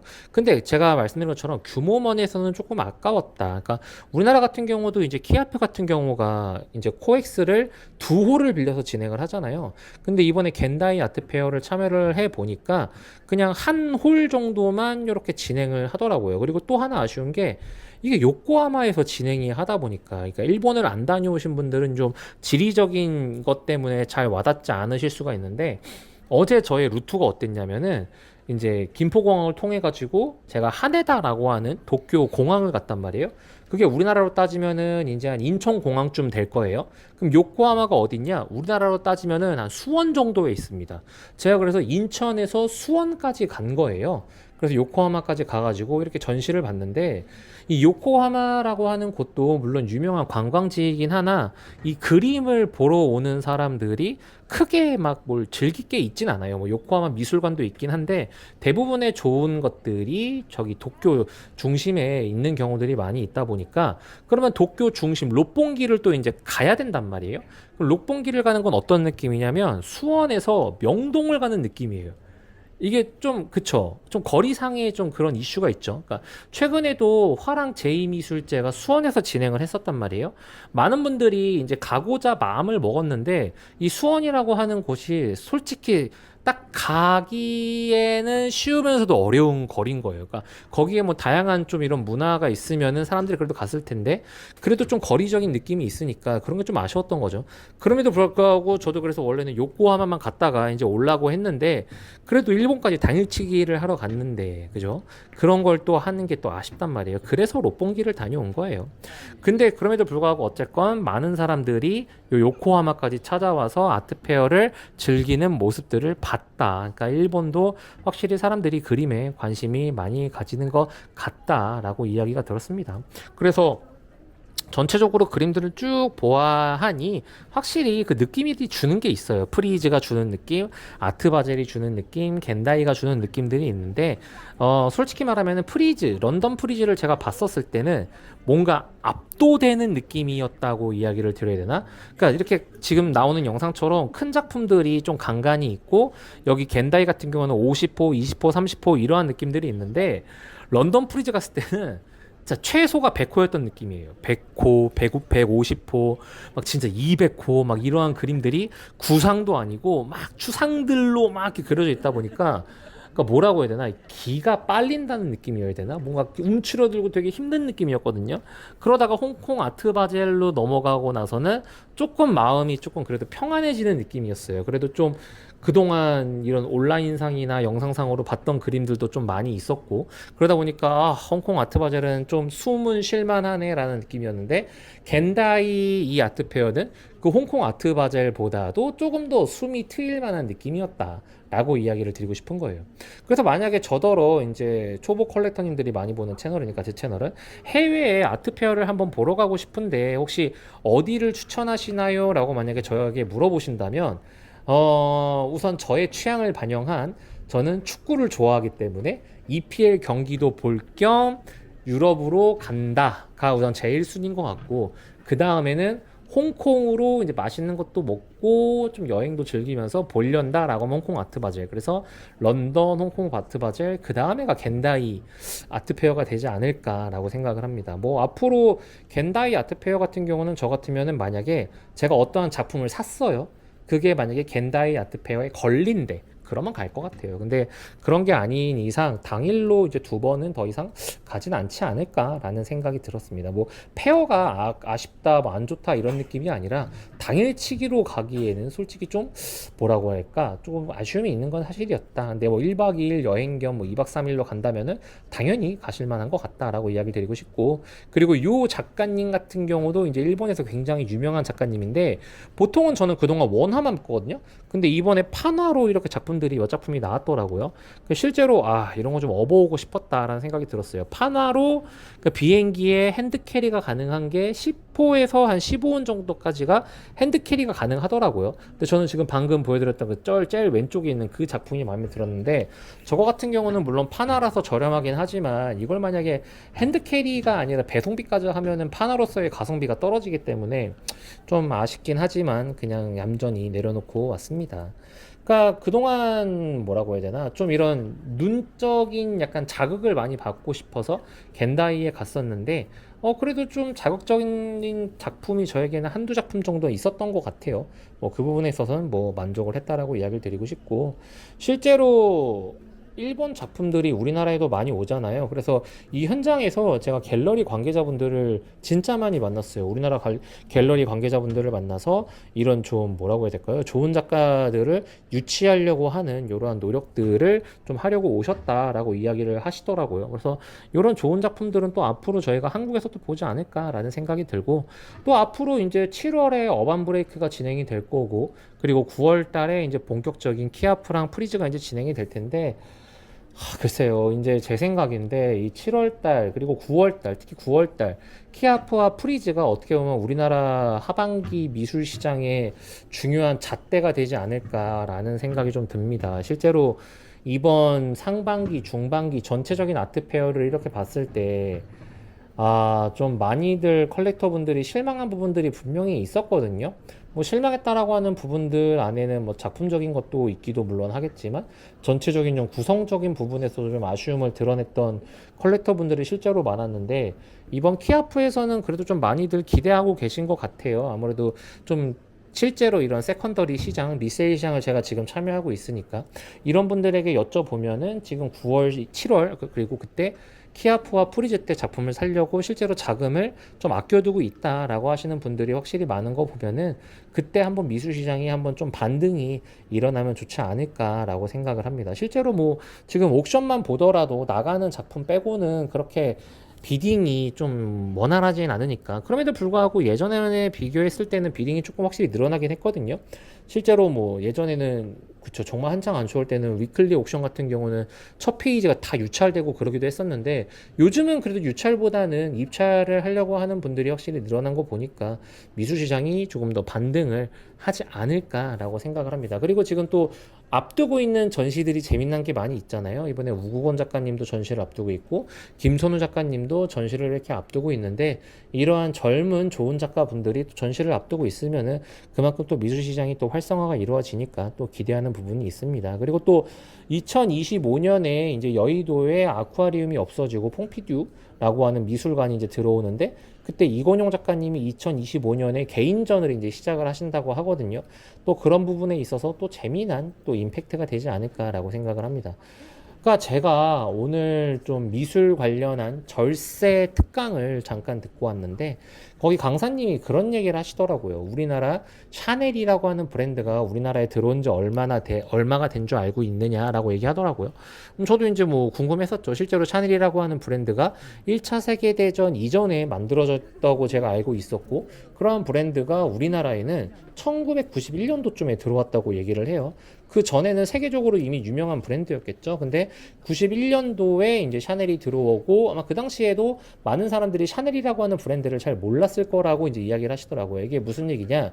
결국 명품이라고 하는 것 또한 이러한 정보의 비대칭이라는 게 존재를 하는데 우리나라의 미술 시장도 이러한 정보의 비대칭이 분명히 존재하고 있는 그러한 시장이라고 생각을 한다라고 말씀을 하시더라고요. 그래서 2020년, 2021년도가 이제 젊은 컬렉터 분들이 다수 참여를 이제 하게 됐던 그러한 시기가 됐고 앞으로 미술 시장은 점점 더 커나갈 일만 있지 않겠나라고 말씀을 하시더라고요. 그러니까 뭐 저도 그렇다고 생각을 해요. 저도 그때 이제 유입된 사람 중에 하나고 물론 그때 유입됐던 미술 투자의 목적으로 들어왔던 분들은 요즘 많이 빠지기는 당연히 했어요. 그럼에도 불구하고 유입된 분들이 분명히 존재하기 때문에 미술시장이 이렇게 점차 커지게 되는 거고 그러면서 작가들의 작품도 점점 알게 될 거고 컬렉터들도 점점 늘어나지 않을까라는 생각을 하게 됩니다. 그리고 또 뭐 다른 얘기하면은 어제 제가 활동을 하고 있는 지컬이라고 하는 카페에 좀 재미난 글이 올라왔는데 약간 그런 글이었어요. 요즘 젊은 컬렉터들 너무 미술을 투자자로 좀 바라보는 거 아니냐. 오랜 시간 동안 작품을 보유하고 좀 이래야 되는 거 아니냐라고 하면서 뭐 찬반이 좀 일어나는 그러한 글이었는데 뭐 꼭 미술 작품을 오랫동안 보유해야 진정한 컬렉터냐, 뭐 작품을 투자자로서 이렇게 참여하는 거는 컬렉터가 아니냐, 뭐 컬렉터라는 건 무엇이냐, 뭐 컬렉터라고 하는 게 꼭 작가를 후원하는 느낌으로 들어가야 뭐 컬렉터인 거냐, 뭐 등등등등. 뭐 사람들마다 다양한 의견들이 존재를 했는데 또 그런 거를 보면서 결국 이제 컬렉터라고 하는 것들이 뭐 정확히 뭐 사전적인 정의가 내려져 있는 게 아니니까 뭐 사람들로 하여금 누구는 투자를 할 수 있는 거고 누구는 작가를 후원하는 사람도 있는 거고 누구는 그냥 작품을 소장하는 걸 수도 있는 거고 뭐 각자의 좀 생각해 볼 점이 있지 않았나라고 생각을 해봤습니다. 그리고 여기 난주카라고 하는 우리나라로 따지면 교보문고 같은 곳인데 거기랑 장칼 작가님이 또 이렇게 전시를 했던 적이 있어가지고 난주카에 저렇게 장칼 작가님의 전시가 뭐 걸려 있기도 했습니다. 그러니까 뭐 난주카라고 하는 곳이 이제 뭐 아시는 분들은 아시겠지만 우리나라 작가님들하고 콜라보를 또 굉장히 많이 해요. 지금 뭐 장칼 작가님 그리고 화야 작가님이랑도 이렇게 진행을 했었거든요. 그리고 또 이렇게 이거 반갑습니다 이렇게 그죠? 해외에서 이렇게 한국에 알던 컬렉터 분들을 만나면은 이게 뭔가 더 반가운 느낌이 분명히 존재를 합니다. 해외에서 혹시나 저 만나면은 꼭 인사를 해주세요. 요 작품이 저는 이번 페어에서 좀 가장 느낌 있게 보았던 작품 중에 하나였는데 인물들을 이런 식으로 쭉 그려놨는데 이 느낌이 저는 굉장히 좋았던 것 같아요. 뭐 느낌이라고밖에 표현을 못하니까 좀 그런 문제 아쉬운 것 같고 저도 이제는 뭐 그동안 책으로서 좀 공부하긴 했는데 미술사에 관련해 가지고도 조금 더 공부를 해볼까 합니다.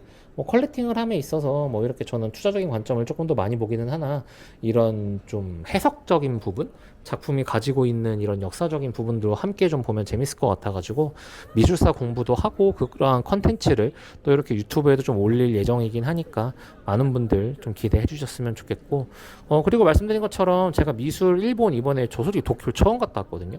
그러다 보니까 도쿄를 여기저기 좀 당일치기로라도 갈 수 있는 좀 곳을 다녀왔는데 다음 영상에서는 그러한 부분들을 여러분들께 보여드리도록 하겠습니다. 뭐 언제나처럼 깊이는 없지만 이렇게 주저리 떠드는 저의 긴 얘기를 또 들어주셔서 감사하고 저는 최대한 여러분들에게 많은 아트페어, 많은 전시 소식, 그리고 많은 경매 소식, 뭐 그리고 많은 이러한 작품에 관련된 소식들 앞으로 여러분들에게 또 전해드릴 테니까 구독과 좋아요 눌러주시고 다음 영상으로 또 찾아뵙도록 하겠습니다. 여러분들 머나먼 일본에서 반가웠습니다. 다음에 또 해외에 가서 또 뵙도록 할게요. 끝.